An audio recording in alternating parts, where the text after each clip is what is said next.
Good morning, ladies and gentlemen, and welcome to the Hardwood Nation podcast with your boy CL Anthony and my main man Bryce Ward.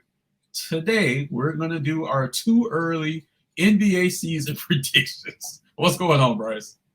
Oh, not much, man. Just glad to be here. Glad to be back. How you been? Fantastic. So we're gonna talk about Western Conference, Eastern Conference, our predictions for both. We're going to talk about our NBA, our too early NBA Finals predictions, but we're actually going to start this off by talking about our respective teams. First, the Orlando Magic, which is Bryce's team, as everyone should know, and then the Miami Heat for me. Bryce, recently, one of your guards went down, Mr. Suggs. What was your first reaction to seeing that he went down with an apparent knee injury, or as the Magic are calling it, a lower leg injury?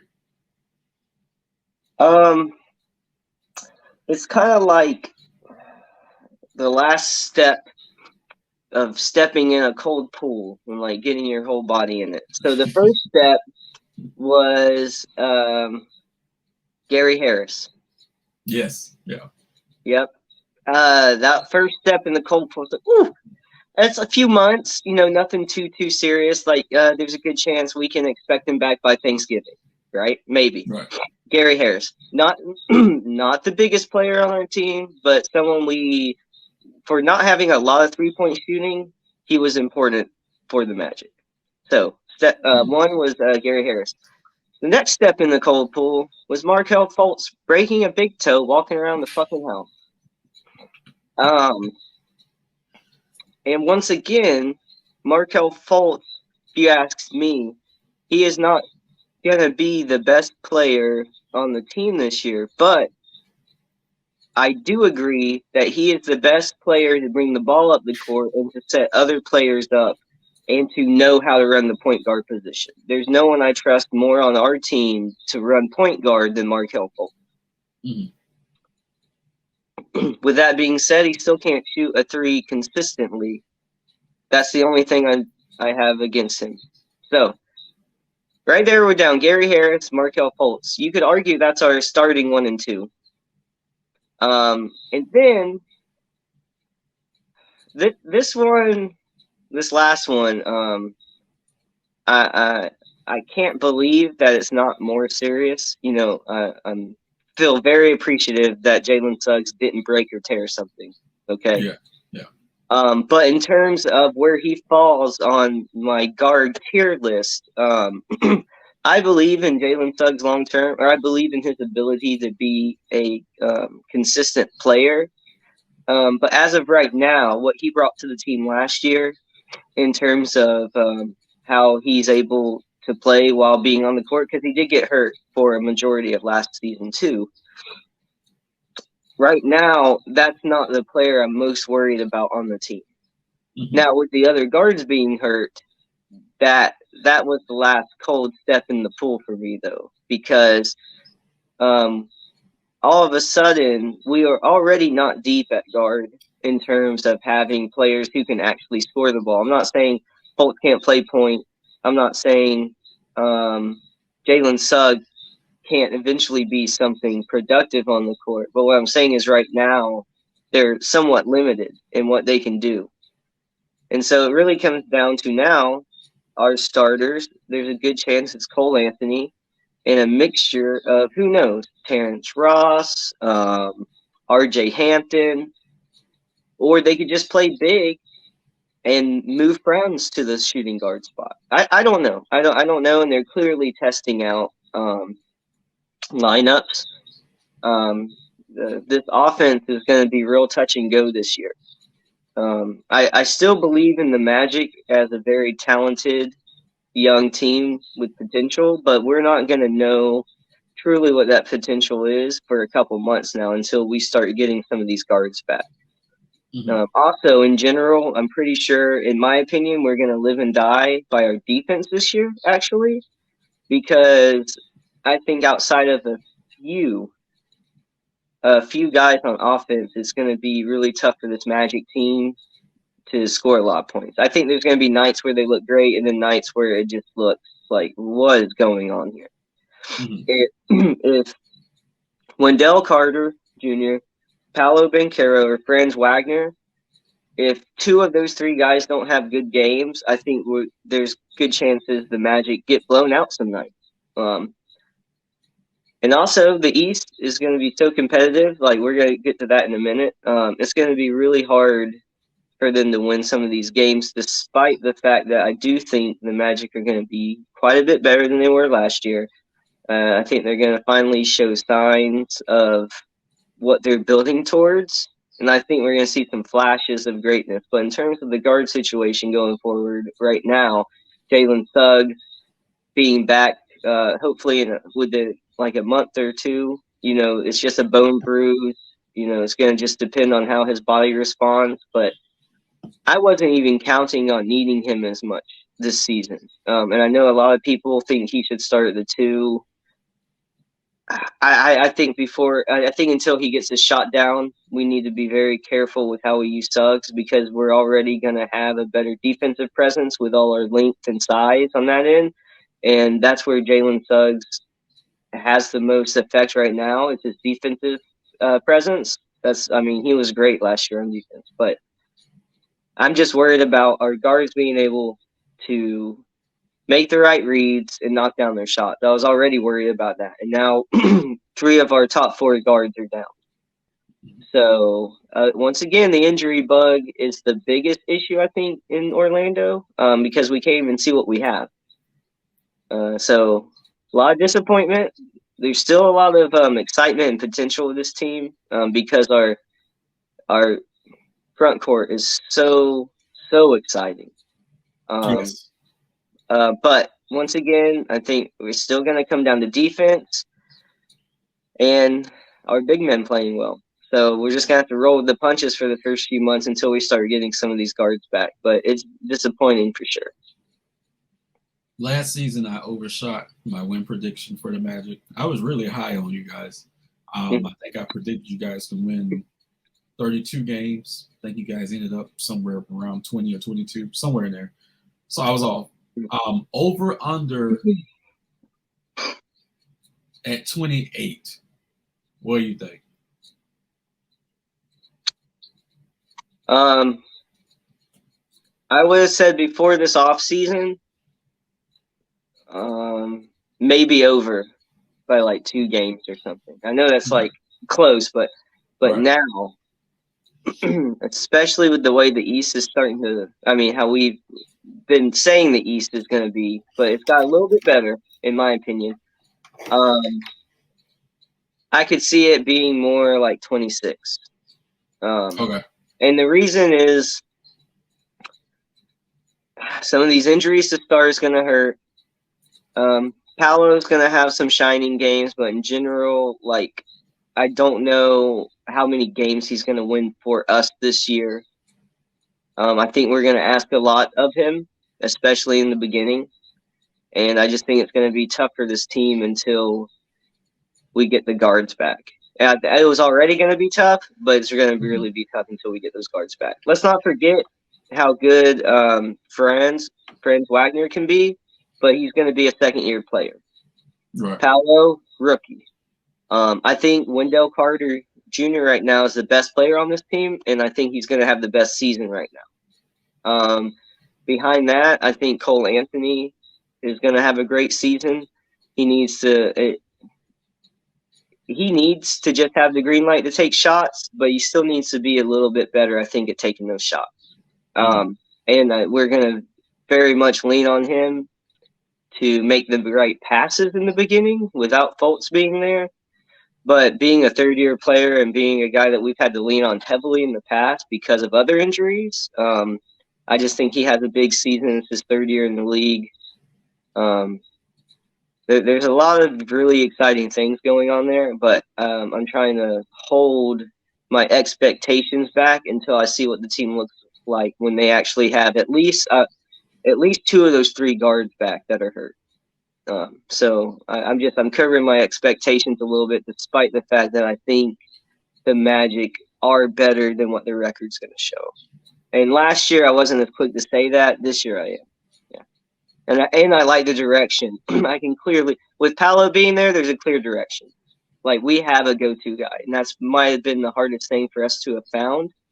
And despite something catastrophic with him, I think he is the real deal. So I'm expecting some flashes of greatness from him this year. I think he's going to put up numbers offensively similar to what Dwight Howard did. So not a lot of like 30-point games or 40-point games, but right there between 17 and 19 points per game. I think he's going to give you 8 or 9 rebounds. So he's going to be pretty close to getting a double-double. But depending on how they play Mo Bamba, they're going to be out there fighting for rebounds, which is a good thing. It's not a bad thing. But I think Paolo's going to do, like I said, between 17 and 19 points and then about 8 rebounds per game. Which is, I think, what the betting odds have him around. Like, what they have him at, I think, like 18 and like 6 rebounds, something like that. Really? Okay. Look, last time I heard, I think. I don't look at betting odds and shit. I just go off my eye test. So if that's correct, then I'm pretty accurate with my prediction. I will say, you have a couple of unknowns. I know how you feel about Jonathan Isaac. That's going to be bonus, if he decides to come back. Let me say it like right now. Like, I'm a believer in him if he's on the court playing well. Mm-hmm. I don't give a shit either way what he believes. I don't care. I just want him to be on the court and playing well before I even think about him as like a positive on this team. He's like what we talked about Oladipo for the Heat last year. Wait until you need him. Just make sure he's healthy, and then let him prove it when you need him to prove it, and then you go from there. Like, playing and winning, that's the ultimate identifier, and whether or not you deserve to be out there. So if he comes in and he helps us, I'm all for it. But until he does that, it's an afterthought for me right now. Got it. I am in the minority where I'm a little nervous because I think Cole and Jalen Suggs is your backcourt of the future, which would leave out Markelle Fultz. Either they run a 3-guard or they bring folks off the bench. Now, I do understand Magic Nation can't stand that. They love sucking Markelle Fultz's dick for whatever reason. I know you mentioned he can't shoot the 3 consistently. Let's just be real. He can't shoot the 2 consistently still. Okay. He can facilitate and slash to the basket. So, and make free throws. So I just have question marks. And Suggs being out will give more run for Fultz once he gets back from that toe injury, because I believe Fultz might be back first. I still have questions about the backcourt. I think a lot of people have questions about the backcourt. Like, we don't know which way they're going to go. And I think the scary part is your front line is so formidable. You really don't need your front court to do much. But you got a couple of firecrackers on that front court who may not want to defer to the bigs. And I think in order for the Magic to be successful, you have to go to the bigs. You just have to. Like Wendell Carter Jr., Mo Bamba, Paolo, I didn't even mention Franz. You guys have talented big men. And I think the backcourt will need to pull it back just a little bit and facilitate more to the big men. Now, will Jamal Mosley run that type of an offense? I have no fucking idea. Last year, I watched the Magic with a big question mark. But I was like, it's his first year as a head coach. The team's focusing on defense. But it was infuriating watching the Magic run offensive possessions. Maybe now that he understands that his bigs are probably going to lead him to the promised land, they'll just play a form of old school basketball, slow it down, drop it into the bigs, and let them create. And then the guards will play off of the bigs versus the bigs playing off of the guards. To me, that's best case scenario. But you have to have a conversation because you might have a point guard who we both love that may be a shoot first point guard, and you might have to sit him a little bit and tell him to calm his ass down. I love Cole Anthony to death, but I'm just saying. Let me say this too, because I've been advocating for Cole in the starting lineup. Yes, and a lot of people just like we need to, I guess, get away from the sense of role identity or position identity, because the Magic have a lot of teams are going this way, but the Magic have also said they're playing a sense of positionless basketball in a way. Like they already plan on letting Paolo and Franz kind of run the offense from time to time. They're going to experiment, especially with the guards being down. But make no mistake, it's like when I say I wanted Cole in the lineup next to Fultz, it was purely for offense and shooting because of Fultz's limitations. It's not like I don't think there might be a better spot for Cole, because currently built the way our front court is, the way our big men are, they're able to hit threes, they're able to run the offense. Yeah. Cole might fit better with a second unit. He could be a sixth man of the year. Like, I'm not saying he's not good enough to be a starter. I'm just saying with our lineups and the way it's going to go, do you want Cole taking all the shots away from Wendell Carter and not even getting a touch? That's what I'm saying. Do you want to have that conversation with Cole where you slow him down and say, hey, young man, don't take all these shots, but then you bring in the second unit and you're like, man, I could really use him. I'm not saying he's not starting material. I'm just saying with what we have, it might work better that way. Because who are you going to tell they shouldn't get their touches? Paolo, Wendell, and Franz, you're going to tell them that? So now you got three guys who you really need to have the ball, or at least touch the ball. But then you have Cole, who's wanting to go up and dribble and shoot shots. And I'm all for that. But that might not win us games right now. And I do think we need to try to win games. And they've said they're going to let the offense kind of figure itself out. Like, he's not going to make them, I don't think, for sure, be like, you have to go in there and give the ball to this guy and set plays as much. I think they're going to let the players dictate that. And I'm worried about how that's going to go until they all really get on the same page. I think it's going to be rough until they're all comfortable with it. That's the problem. We'll see how that plays out. I'm with you. I think there should be something right now, some structure to set it up, but I don't know if they're going to do that yet. Yeah, if you have a vet team, that's fine. But for a young team like this, no. I don't. I'm not saying you're wrong, but I don't agree with that mindset. If that's what the Magic are doing, that's asinine to me. So whatever. All right. So moving right along. Magic Nation hates me, by the way, for moving right along. I also think they're trying to set up for what this team is going to be and not what they currently are. Got it. So on to the three-time NBA champion, Miami Heat.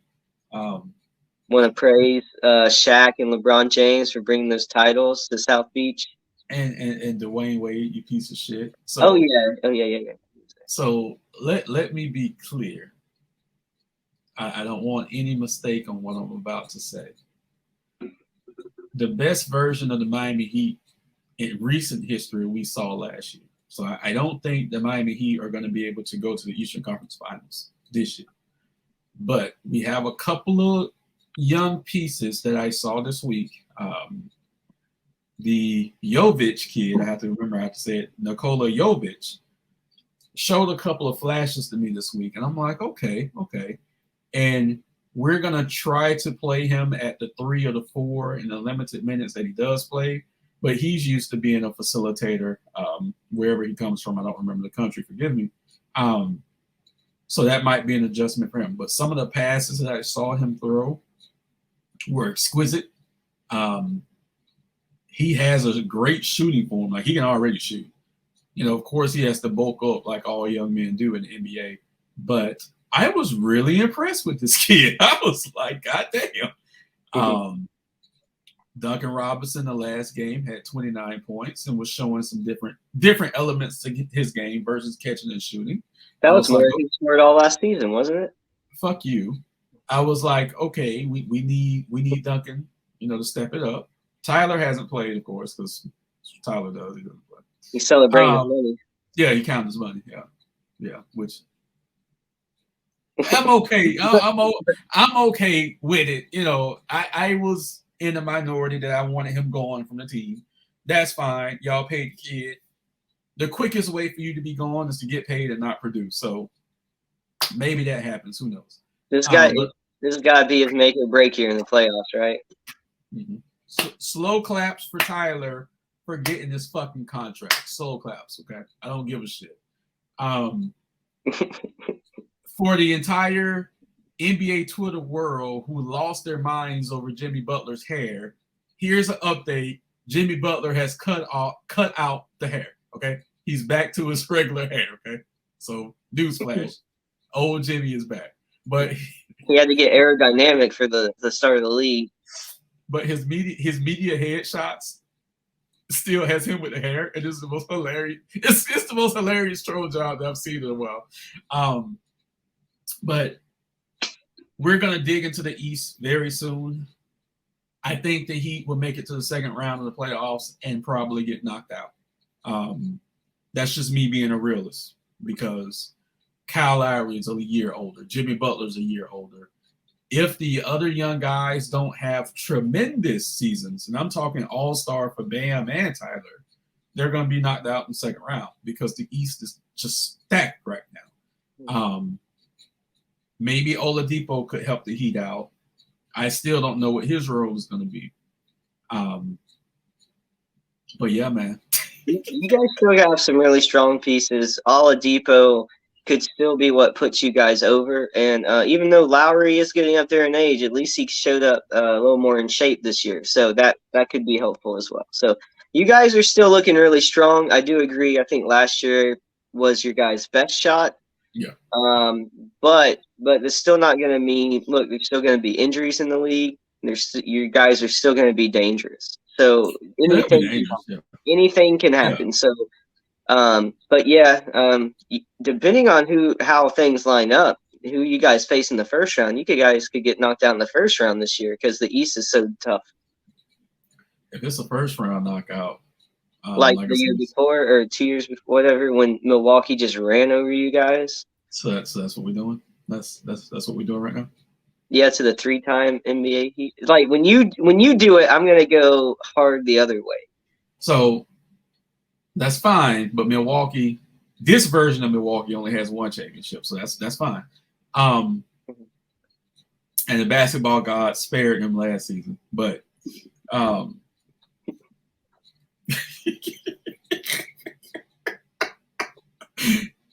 so awkward segue.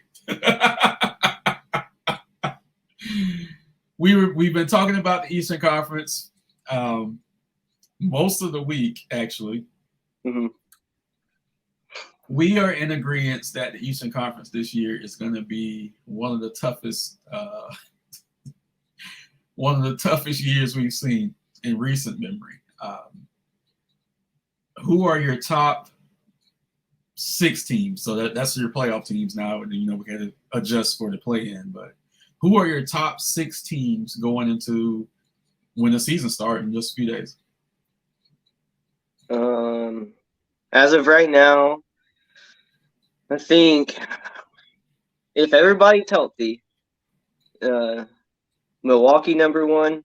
Well, actually, Chris Middleton got hurt again, right? Yes. Did they say how long he's going to be out? He might miss the first month or so. It's a wrist injury. Those can be tricky. He already had surgery. I think Milwaukee and Philly go back and forth as 1 and 2. It might just come down to who's healthy, if Embiid can stay healthy, if Giannis can stay healthy, how fast Middleton can come back. But I think both teams are going to go back and forth. So I think 1 and 2, Milwaukee and Philly. I think Boston's #3.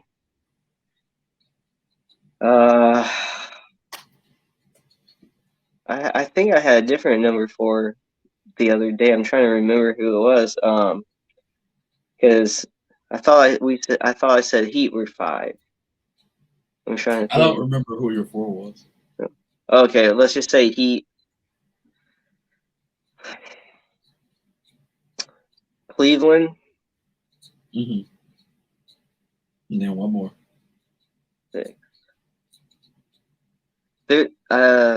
There's a team I'm blanking on. I know it. You might be thinking about Chicago, or Brooklyn.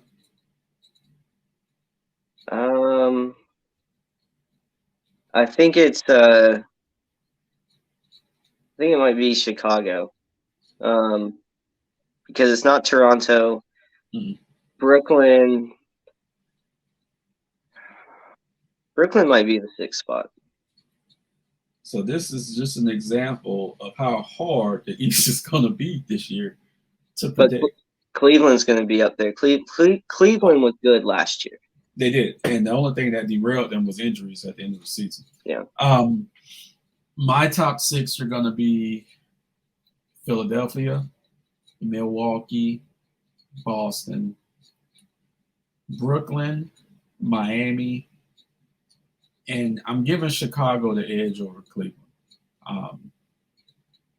I just think Chicago is going to be a little better. They added a little more to their bench. They got Drummond coming off the bench when Vucevic goes down. Even without Lonzo, because who knows when he's coming back. Yeah. I'm still going to go with Chicago over Cleveland because Cleveland has to learn how to play together. At least Chicago has a year on them. And Cleveland's big, but Chicago's big and heavy. Mm-hmm. So Chicago right now, of course, that can change. Brooklyn is the biggest one. Brooklyn is a big wild card. Miami is a big wild card because Miami can be anywhere from 1 to 6. Mm-hmm. Brooklyn can be anywhere from 1 to 6. But I think that from a consistent standpoint, Milwaukee and Philly are going to be your two, like you said, they're going to alternate back and forth for number 1. I do believe Philly's going to end the season at number 1, but I think Milwaukee's coming out of the East. They've done it before. Philly, this incarnation of Philly hasn't done it. I think Milwaukee's going to play with a chip on their shoulder because of they had a good season last year, but behind the scenes there was just a lot of random shit going on. So I think they know now. I think they know now what they need to do. There will be some upsets in the lower rounds, like you said. Miami could be clipped, depending on who Chicago or Cleveland plays, and then Brooklyn. They're not a championship team, but they can still be a dangerous team. I'm not that Brooklyn NBA championship shit. Been dead. We never believed in that from the jump. That's been dead. We're not on that right now. They have to rebuild their image, so they have something to play for this year. And I think they're going to surprise a couple of teams. And Ben Simmons still, he's playing well, but when you have a player who mentally isn't tough and mentally can't shoot, the most devastating thing you can do to that player is when he has the ball is to back off and dare him to shoot. That is still a very big weak spot for Brooklyn. Kyrie's a streaky shooter. We know Kevin Durant's a knockdown shooter, but we know he'll get gassed. Shooting is going to be Brooklyn's biggest issue. Okay. So they will have to navigate that. And then coaching is their second biggest issue. As far as the play-in, Toronto, it's going to be 4 teams in the play-in. So you got Toronto. For me, you got Cleveland. I think Charlotte and Atlanta, no one's paying Atlanta any attention. Of those 4 teams, who do you think has the best shot to move into the top 6? Of the 4 you named, because you also named Cleveland, right? Yeah, because I didn't have Cleveland in my top 6. Cleveland and Atlanta. But I also think Charlotte has to be careful because the Knicks, I think, could take Charlotte's spot. Ooh. I think the Knicks and Atlanta will both be better this season. I'm pretty sure. And Toronto, I think Toronto will be better too. I think the odd team out in that group will be Charlotte this year. Got it. So you think Charlotte takes a hit? Wow. Okay. So now we're going to jump to the Western Conference and see what we got over there. I actually had to pull up the last year's standings so I could remember what the hell went on because I'm old. All right.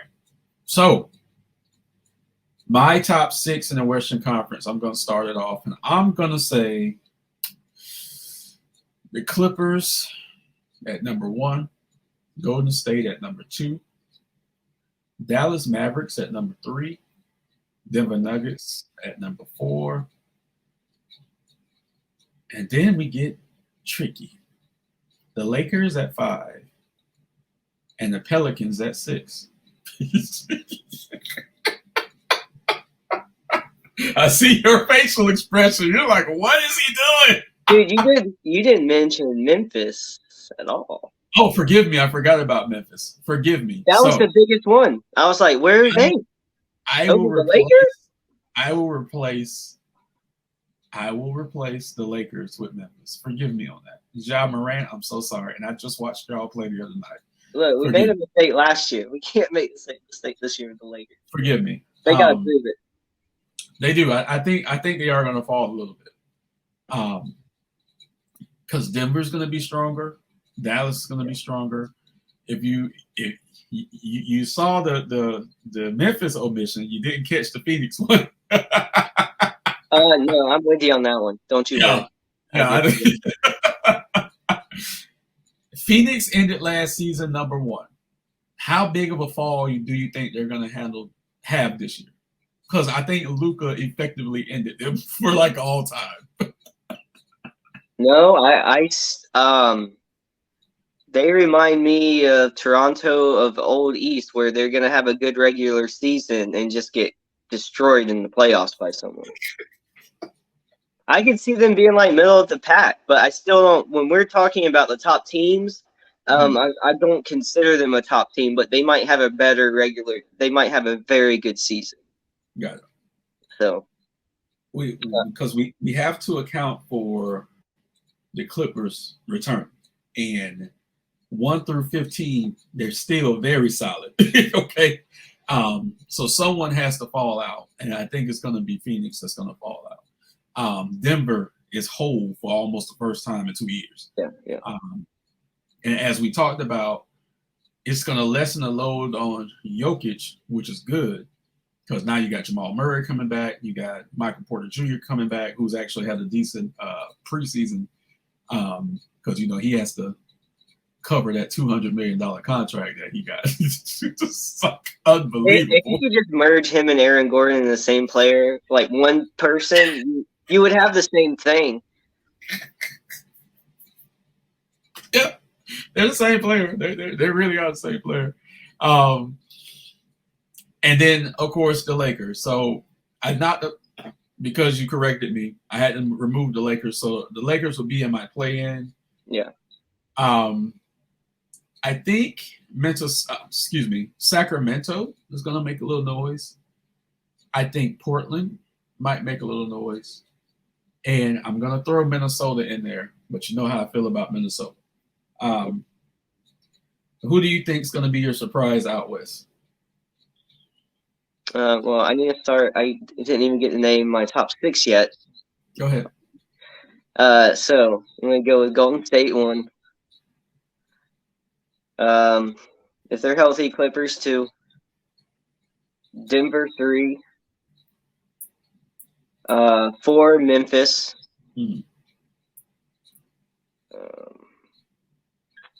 5, Dallas.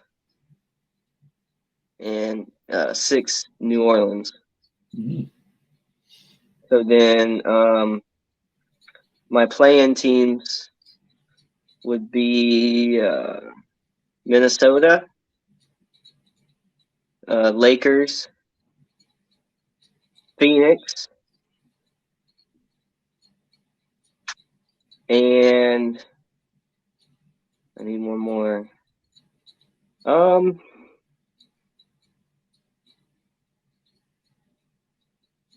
Maybe Portland.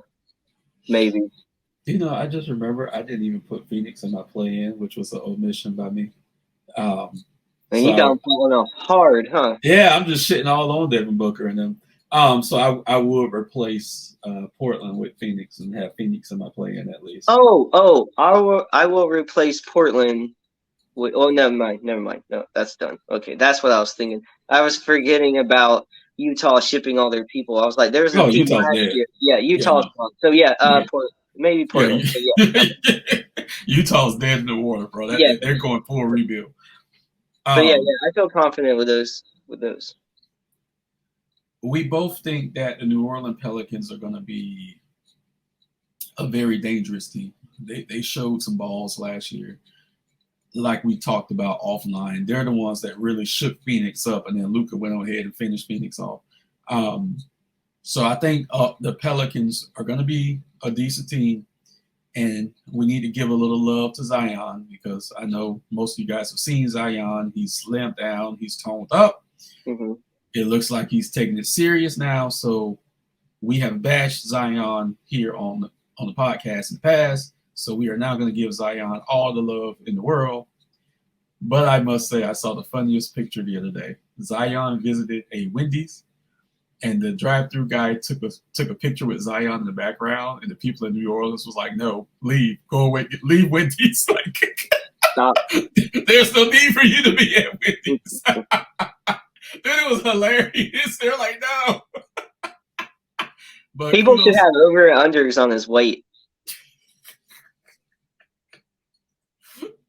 Look, then he'll just be like Shaq and lie about his weight every year. Like Shaq was 400 pounds, but still listed at like 280 or some shit. It's like, get out of here, bro. You're not under 300, bro. Come on. Get out of here. No, but the Pelicans, with the addition of a full year now, CJ McCollum, a healthy Zion, Brandon Ingram has always been solid. I think they're going to be absolutely great this year. And they're going to give some teams a run for their money. Memphis, I think, is going to fall a little bit because I think Denver. I need a 7-game series of Denver and Memphis. I need that. Memphis is big. They're second big. Jaren Jackson is going to be down for the first month of the season, so they're going to have to adjust to that because he did great last year, led the league in shot blocks, great rebounder. But I'm calling it right now. I need 7 games of Denver and Memphis. I need that. I need it. Who do you think would come out of the East? Because I don't think you picked your Eastern Conference champion. Because we're going to move into our NBA Finals prediction. I got Milwaukee coming out of the East. If they're healthy, Milwaukee. I think Philly's 1 year away because of just maybe getting on the same page, but on paper, I think Philly could also beat Milwaukee. Yeah. Tough. Maxey could be what really puts Philly over. Yes. But I think as much as we love Maxey, as much as I shitted on Drew Holiday a couple of years ago, saying that Drew won't bring a championship to Milwaukee, I don't think Maxey he's a great kid, but he can't deal with Drew Holiday in a 7-game series. Drew is just so much stronger and wider than Maxey. Maxey will get there, but he doesn't have his man body yet. So he's just Drew's a big solid boy. But I got Milwaukee coming. That's the only reason I would have Milwaukee coming out of the East because I think Drew can handle Maxey. But Philly picked up PJ Tucker, and they still have Tobias Harris who can score. Maxey can score. Embiid can score. I know it. I love PJ Tucker. I know it.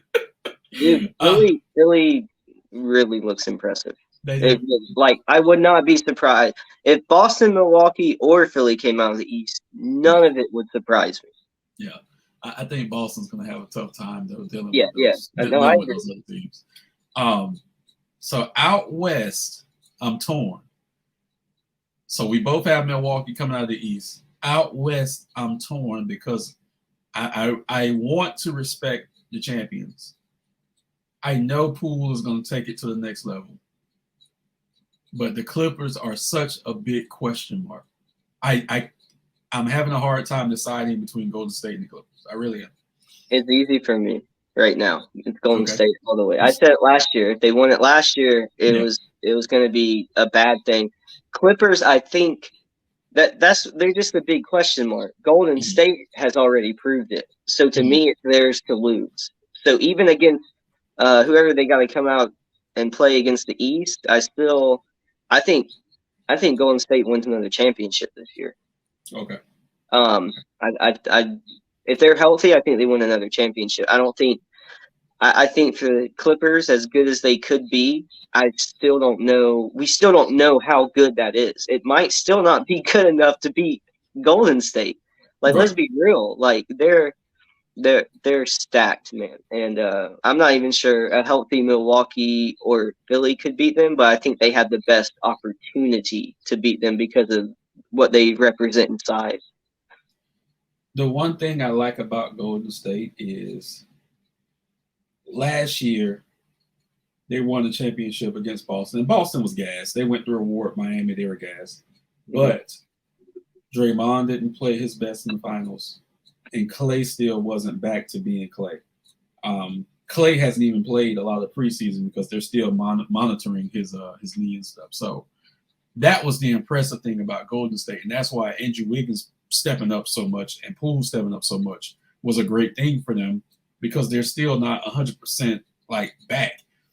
They won a championship not being 100% back. So I think they're going to be better this year compared to the previous year, the way that I thought Miami was better last year than their previous year. Yeah. Like, it just made sense for them to be better. And I think Golden State will be better this year, which is scary. Yeah. I'm going to go with Golden State. So I guess we're in agreement with our NBA Finals prediction. Our too early NBA Finals prediction: Milwaukee and Golden State.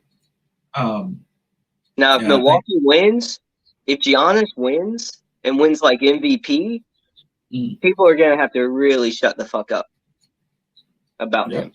Yeah. And even if he doesn't win, depending on how they play and if what he does load management wise, people are still gonna have to shut up, I feel like. Yeah. Giannis is right there knocking on that door. He's great, but he's knocking on that door to being an all-time great. So Steph has what he wants. So it's close. So really quick, we posed this conversation at the end of last season. So we're going to wrap the podcast up with mentioning it again.